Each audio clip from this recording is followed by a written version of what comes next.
রসায়ন ক্লাসে সবাইকে স্বাগত জানাচ্ছি। আমাদের আজকের বিষয় পেপার ক্রোমাটোগ্রাফি।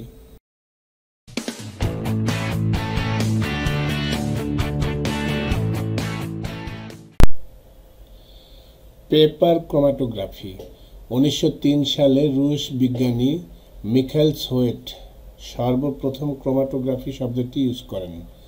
উদ্ভিদ হতে রঞ্জক যেমন ক্লোরোফিল, জ্যান্থোফিল ইত্যাদি পৃথকীকরণের জন্য এই পদ্ধতি ব্যবহার করেন।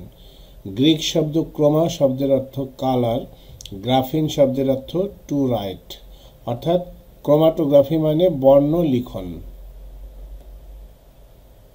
যে প্রক্রিয়ায় স্থির দশা ও সচল দশার মাধ্যমে মিশ্রণের উপাদান সমূহকে পৃথক করা হয় তাকে ক্রোমাটোগ্রাফি বলে। ক্রোমাটোগ্রাফি চার প্রকার: অধিশোষণ ক্রোমাটোগ্রাফি, বিভাজন ক্রোমাটোগ্রাফি, আয়ন বিনিময় ক্রোমাটোগ্রাফি, পরিব্যাপন ক্রোমাটোগ্রাফি।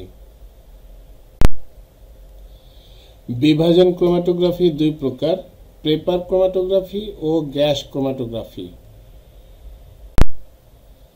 পেপার ক্রোমাটোগ্রাফি একটি পার্টিশন ক্রোমাটোগ্রাফি। মিশ্রণের উপাদানগুলো চলমান জৈব দশা এবং পানির মধ্যে বণ্টিত হয়। স্থির দশাটি হচ্ছে পানি, যা ক্রোমাটোগ্রাফি পেপারের সেলুলোজ অণুর অভ্যন্তরে বিদ্যমান। অনেক সময় এই কাগজের উপর আমরা অ্যালুমিনো সিলিকার প্রলেপ দিয়ে ব্যবহার করে থাকি। এক্ষেত্রে আমরা আরএফ ফ্যাক্টরটা ব্যবহার করে থাকি। তার আগে চিত্রটা লক্ষ্য করো। চিত্রতে একটা বিকারের ভিতরে ইথানল মিশ্রিত পানি নেওয়া হয় এবং পানিতে আমরা একটা ফিল্টার পেপারে লাল রঙের একটা স্পট ব্যবহার করে আমরা এখানে ডুবিয়ে দিয়েছি। ডুবিয়ে দেওয়ার ফলে দেখা যাচ্ছে যে লাল রঙের স্পটটি আস্তে আস্তে তার উপাদানে বিভক্ত হচ্ছে, অর্থাৎ এটা ফিল্টার পেপার বেয়ে আসলে উপরের দিকে উঠছে। উপরের দিকে ওঠার ফলে এখানে যে অতিক্রান্ত দূরত্ব সেটা হলো উপাদান কর্তৃক অতিক্রান্ত দূরত্ব। আর দ্রাবকটাও দেখা যায় যে আস্তে আস্তে ফিল্টার পেপার বেয়ে উপরের দিকে উঠতে থাকে এবং দ্রাবকটা যেটা উঠতে থাকে সেটাকে আমরা বলছি দ্রাবক কর্তৃক অতিক্রান্ত দূরত্ব। উপাদান কর্তৃক অতিক্রান্ত দূরত্ব এবং দ্রাবক কর্তৃক অতিক্রান্ত দূরত্ব, এই দুটার অনুপাতটাই হলো আরএফ ফ্যাক্টর। আরএফ ফ্যাক্টরটা যত বেশি হবে উপাদানগুলো তত বেশি পৃথক হবে। এখন আমরা দুটা চিত্র এখানে লক্ষ্য করো, পাশাপাশি দুটা চিত্র দেওয়া হয়েছে এবং ডান পাশের যে চিত্রটা সেটা বাস্তব ক্ষেত্রে আমরা কি পাই সেটার ব্যবহার দেখানো হয়েছে।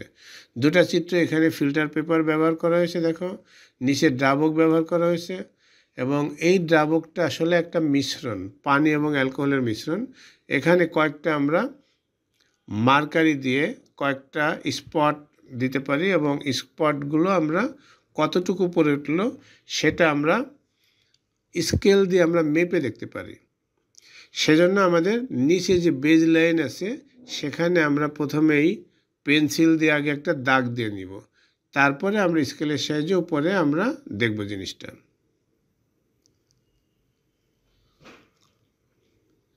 এখনকার চিত্রে দেখো আমরা একটা নীল স্পট, একটা লাল স্পট এবং একটা সবুজ স্পট দেখিয়েছি এবং স্পটগুলো আস্তে আস্তে উপরের দিকে উঠলে আমরা তাদের যে উচ্চতাটা সেটা আমরা নির্ণয় করে বিভিন্ন ক্ষেত্রে আরএফ নির্ণয় করে থাকি।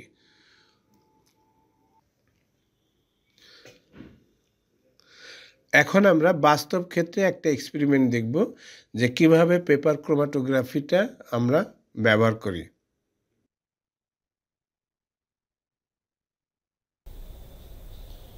আমরা আজকে পেপার ক্রোমাটোগ্রাফি দেখাবো। পেপার ক্রোমাটোগ্রাফির জন্য আমাদের প্রথমে যেটা দরকার, আমাদের একটা পেপার দরকার হবে। এটা ক্রোমাটোগ্রাফি ডিজাইন করে পেপারটা আছে।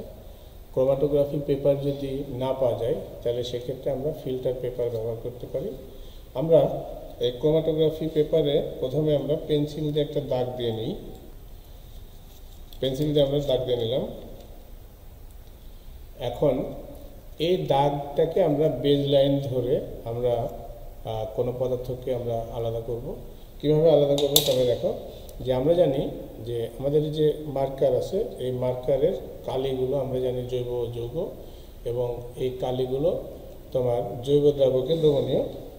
আমরা জৈব দ্রাবক হিসেবে আমরা এখানে অ্যালকোহল ব্যবহার করেছি, ইথানল, সামান্য পানিযুক্ত ইথানল আমরা এখানে ব্যবহার করেছি। এখন জৈব যৌগগুলো, এতে যে জৈব যৌগগুলো আছে ইথানলে বিভিন্ন মাত্রায় দ্রবণীয়। তা আমরা এখানে বেজ লাইন বরাবর 3টা কালারের মার্কার থেকে আমরা 3টা আমরা ফোঁটা দিয়ে নিচ্ছি। একটা আমাদের সবুজ,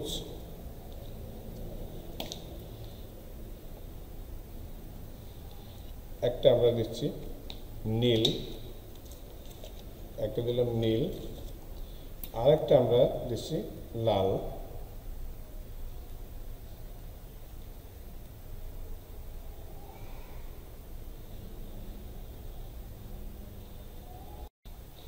তাহলে আমরা 3টা কালার এখানে দিলাম, একটা হলো সবুজ কালার, একটা নীল কালার, আর একটা লাল কালার।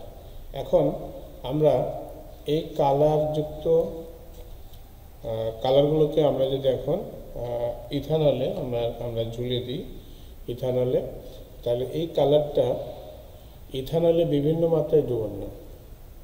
ইথানলে যেহেতু এটা বিভিন্ন মাত্রায় দ্রবণীয়, আমরা যদি এটাকে ইথানলে ডুবে দিই তাহলে দেখো যে এই কালারগুলো আমাদের কাগজ বেয়ে উপরে উঠতে থাকবে। আমরা ঝুলিয়ে দিলাম।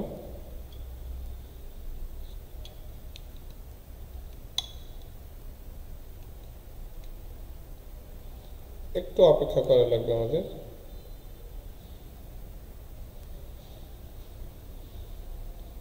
একটু সময় লাগবে কালারগুলো সেপারেট হতে।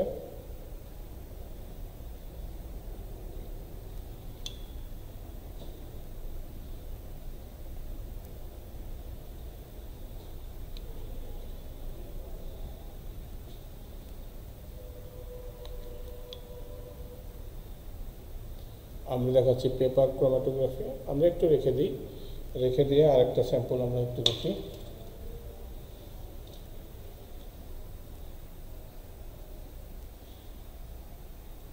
আমরা এটা একটু রেখে দিই আগের স্যাম্পলটার কী অবস্থা দেখি। আগের স্যাম্পলটা সবাই লক্ষ্য করো যে আমরা রাখছিলাম, দেখো যে আমাদের এখানে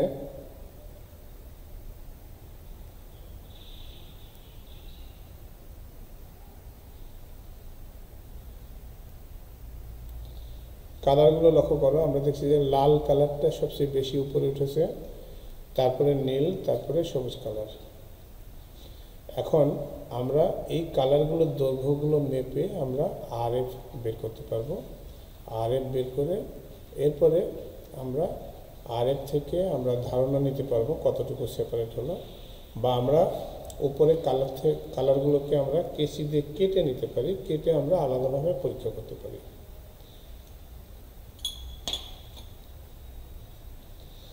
আমাদের আরেকটা স্যাম্পল ছিল, সেটা লক্ষ্য করো। তাহলে এইটা আমরা বলছি পেপার ক্রোমাটোগ্রাফি। আমরা সর্বশেষ এটার পেপার ক্রোমাটোগ্রাফির আমরা কালারগুলোর অবস্থান দেখছি। দেখো তোমার সবুজ কালার, মাঝখানেরটা নীল, আর বাম পাশেরটা লাল। আমরা দেখতে পাচ্ছি যে লাল কালারটা আমাদের সবচেয়ে বেশি উপরে উঠেছে, তারপর নীল কালার, তারপরে আমরা দেখছি সবুজ কালার। সবাই দেখো,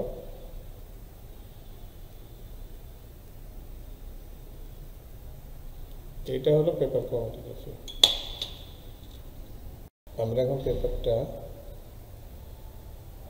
এখন পেপারটা ইথানল থেকে তুলে এনে আমরা প্রত্যেকটা দৈর্ঘ্য মাপবো এবং একই সাথে আমরা দ্রাবকের দৈর্ঘ্যটাও মেপে নেব। দেখো দ্রাবকের দৈর্ঘ্যটা সবচেয়ে বেশি হবে আর কম্পোনেন্টগুলোর দৈর্ঘ্য কম হবে।